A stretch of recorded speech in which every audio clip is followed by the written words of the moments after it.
One of the strangest features of modern life is how allergic we've all become to the rules that we didn't invent ourselves, especially rules that cost us something.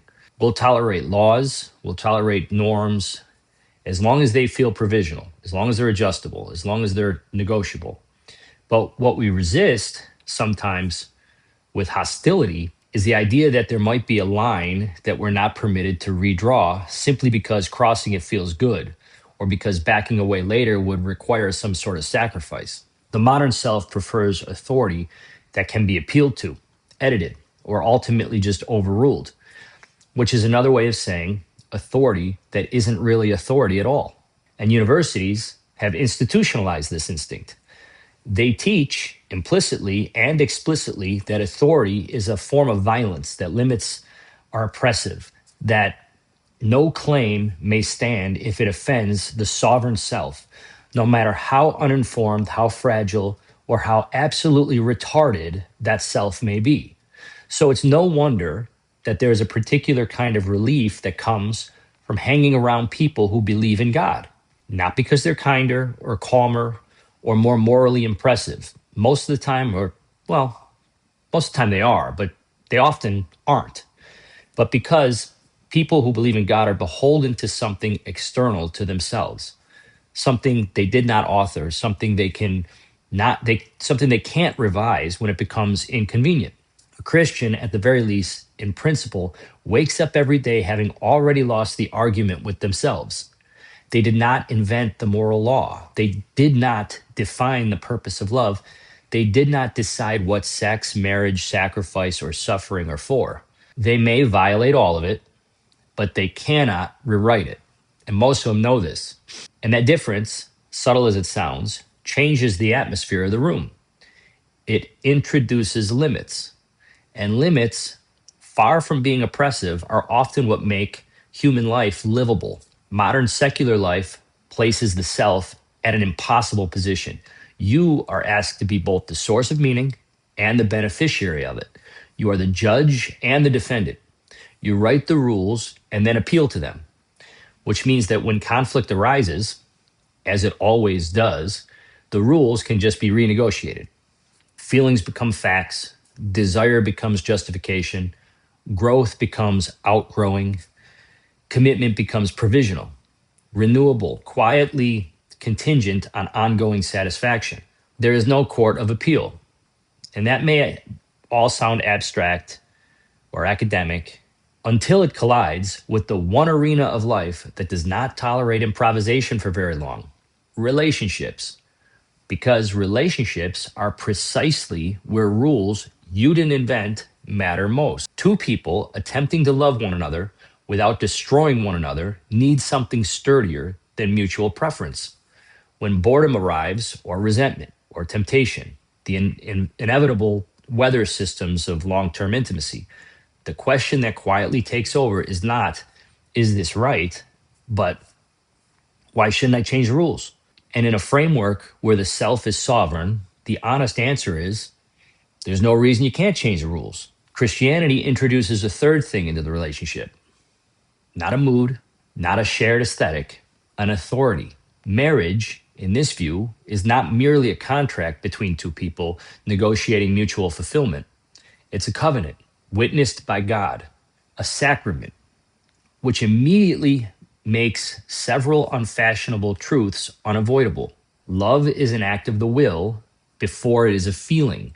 Fidelity is obedience before it is romance. Sacrifice is not a pathology, it's an expectation. And suffering is not automatically a signal to exit, but sometimes the very terrain on which love proves itself real. This does not make Christian relationships easier. It makes them heavier, which paradoxically makes them harder to knock over. This is also where Christianity makes one of its least popular and most stabilizing claims: sex belongs inside marriage and nowhere else. Not as a suggestion, not as a best practice, as a rule, a hard one. The Christian sexual ethic is not complicated. It is severe, unambiguous, and increasingly treated as optional even by those who claim to believe in it. A good Christian does not sleep with someone they're not married to. Intentions do not substitute for the covenant. Plans, even if it's plans for marriage, do not consecrate intimacy, which is precisely why marriage before sex is not merely traditional, but optimal, not morally tidy, but structurally sound, because sex is not a recreational glue and shouldn't be treated as one. It is covenantal language spoken with the body. And once you cross that line, something real has happened, whether you acknowledge it or not.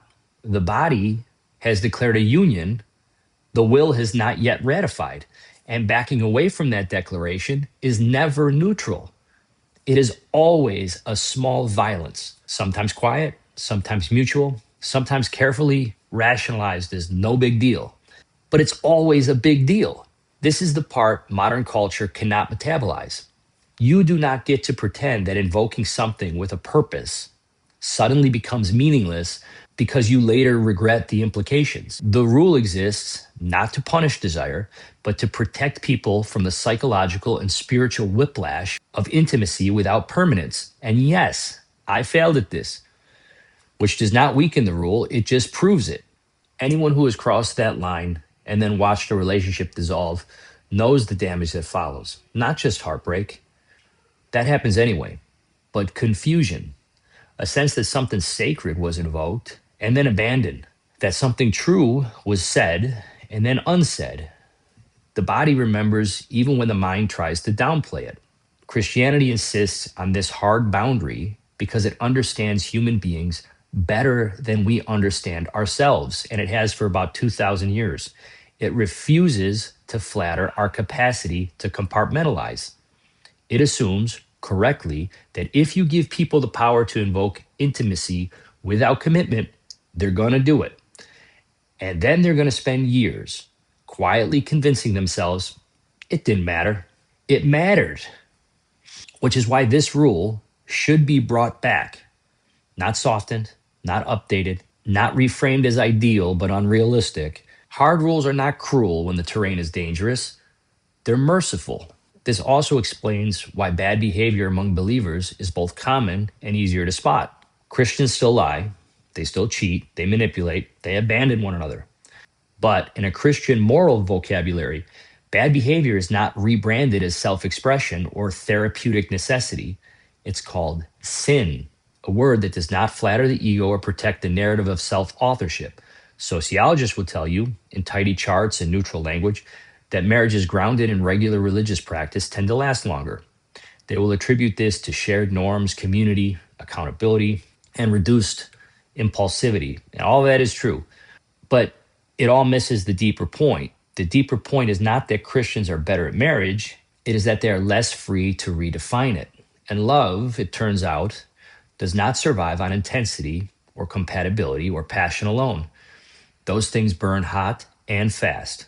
Love survives on obedience to something higher than the self, higher even than each other, something sacred enough to be honored even when it costs you, which is why the relief you feel around people who believe in God is not primarily moral, it's architectural, because there is something solid beneath your feet.